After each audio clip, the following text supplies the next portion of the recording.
Okay? See what you guys do. See if you remember how to do this. Okay? That's a 3 at the top. Is that a plus? Yeah. 3x squared plus 2x plus 1. Integrate that from 1 to 3.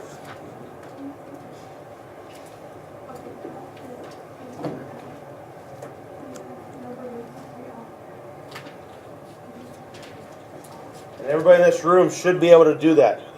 Does not take being here yesterday. So remember that.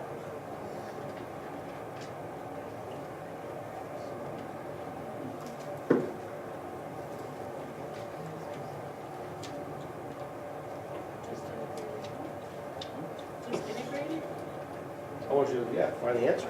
Oh, with like the UN. I want you to integrate that. Doesn't necessarily mean you have to use substitution.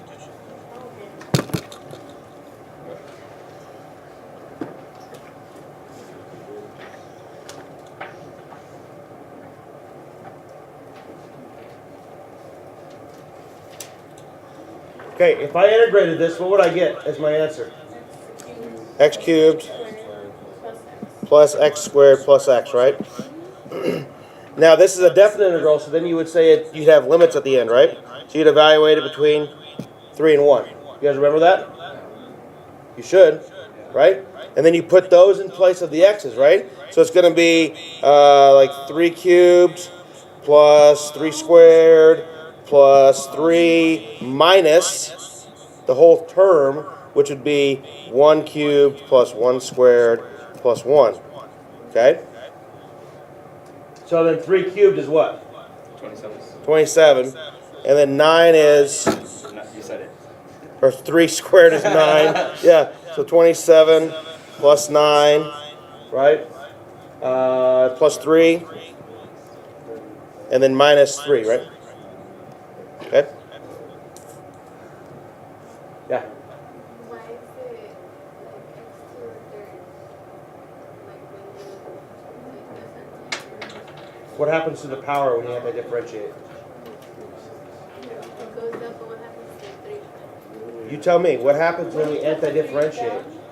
It's 3 and then to the 2, right? Right? Reverse derivative. Okay? Reverse derivative. So now when you would do this, you would end up getting an answer of 36. Right? Okay? You guys should be able to do that. That should not be, like, difficult. That would be what I would consider a 15-second problem, probably. Maybe 20. Okay? So I could give you, like, 60 of those on the test, and you should be able to clear them out. Would I give you 60? No. Okay? But you should be able to do that one very quickly. Yeah?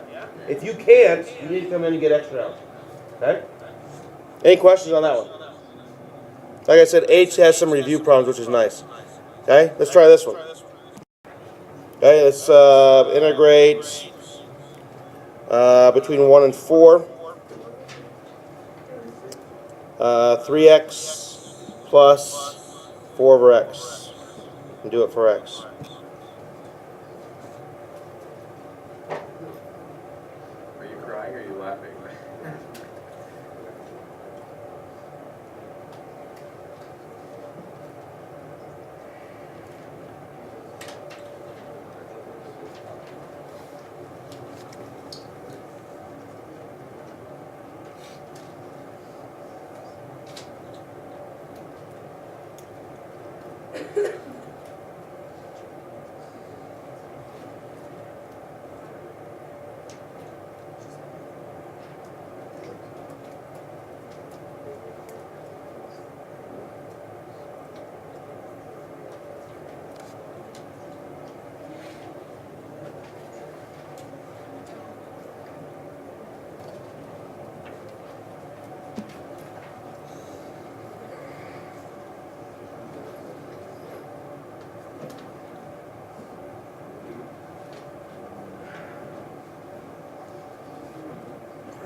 Logic. Okay? So if you integrated that, what would you get as your integral?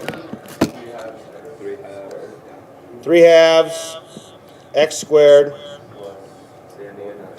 4 natural log of x. Now don't forget that when it's 1 over x or some number over x, right, or anything to the first power, then it's natural log, right? For some reason, students get confused, and on a test, I guarantee I'm going to see this. Somebody will integrate the 3/2 x squared correctly. And then when they go and do the next one they'll do as a derivative. I have no idea why. So they would have gotten like negative, what? Well, they would have gotten negative 8 over x squared. Okay? So be careful. Remember that if it's to the first power of the denominator, it's natural log. So then this is still evaluated, right, between 1 and 4. Then we put in the limits of integration. It would be 3/2 times 4 squared plus 4 natural log of 4 minus 3/2 times 1 squared plus 4 natural log of 1. Okay? I don't know what that ends up being, but whatever that number ends up being numerically would be your answer, right? Okay? Because I don't know what natural log of 4 is. I know what natural log of 1 is. I don't know what natural log of 4 is. Okay? So you guys feel okay with that kind of a problem? Yeah, that's all right. Okay? So now what if I gave you something like this? I said integrate from 2 to 5 x e to the x dx.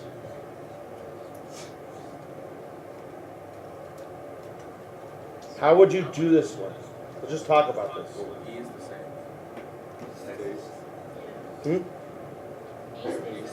E stays the same, which is nice. But how would you do this? You guys, about 5 more minutes, okay? So how would you guys do this one? What would you do? Put 1 over x, and then to get rid of the What did the ds just go away? Yeah. No. To get rid of the.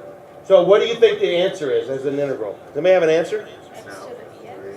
X to the If it's x to the ex, that wouldn't be E it. to the x. Okay? Remember, if it's e to the x, what's the derivative of e to the x? E to the x. E to the x, so it's not that.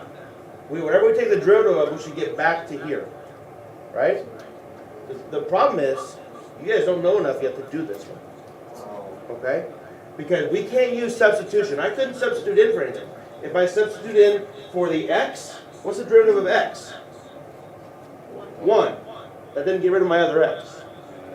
Okay? So if I have substituted in for that x, it doesn't really help me because I can put in u in either place. That doesn't really help. So this is a situation where you're going to use your calculator to help you find the answer.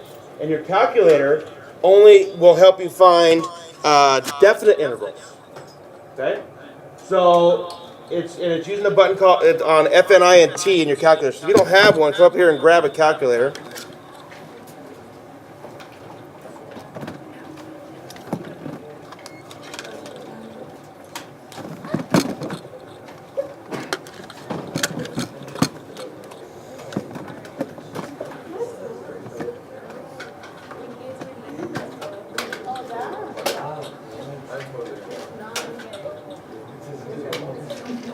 Yeah.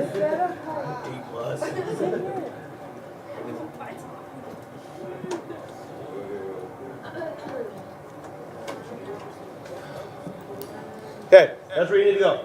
Go to hit the math button, go to number 9, which is the FNINT button. Okay? And then hit enter. When you do that, your calculator is going to come up and it's going to say FNINT with parentheses. Okay? At this point, what you need to do is you need to input the function. So what you're going to put in, you're going to put x, and then you're going to hit the E button, which is the second natural log. So it's going to be E raised to the, and then you're going to put x. Okay? Okay? No, because we have to tell it a lot of things. We have to put a comma, and we say, do this for x, comma, and then we tell it the limits. So what's our limits in this one? So you're going to do it this way. It's always bottom to top. Comma's above the 7. Thank you. Okay? So it's always bottom to top. When you do that in your calculator, it'll give you a numeric answer. So you get x, e to the x, 4x, or 2. I got argument. What? Wasn't it because we didn't close the first parenthesis? 586. Of the Math 9. You're smarter than EDX. Make sure you close the parenthesis around the X, right?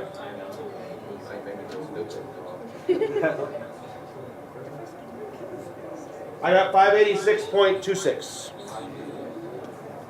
Okay.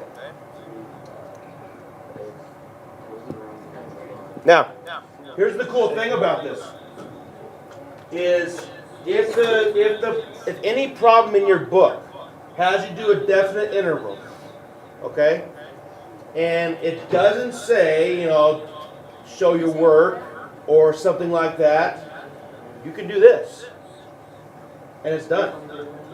Okay. But even if it asks you to show your work, even if it says, even if I gave you a function you could integrate, okay, and you do it, you can check yourself by doing this, and then you have the correct answer. Okay. This is for definite, right? Definite integrals only works for definites. Does not work for indefinite integrals. So it has to have limits. It has to have the 2 and the 5 on it so that you guys can actually do it. And the other one you taught us, the sum sequence, whatever, that's just for the little. That's the definite integral too. That's for a definite integral, but as an approximation using rectangles. This is not an approximation. This is an approximation, but a better approximation. Okay. This is like using like infinitesimal little rectangles over and over and over again. Yeah. Okay. So does that make sense? Can you guys do that? I mean, if it was me and I were you guys, every time I got a definite integral, whether or not it was easy or not, I would do that just to check it. Because that's fast, right? Okay? So the only process you have to remember is that it's the function, okay, comma x, you got to tell what for, and then the lower end point, so the one that's on the bottom, to the upper end point. That's it, okay? Any questions? That was the big thing out of H that was new. Everything else is the same. Okay? So from this section, your homework tonight is 2 through 16 even. Okay? 2 through 16 even. About 8 problems. All right? Okay. And I think we have some guys coming in.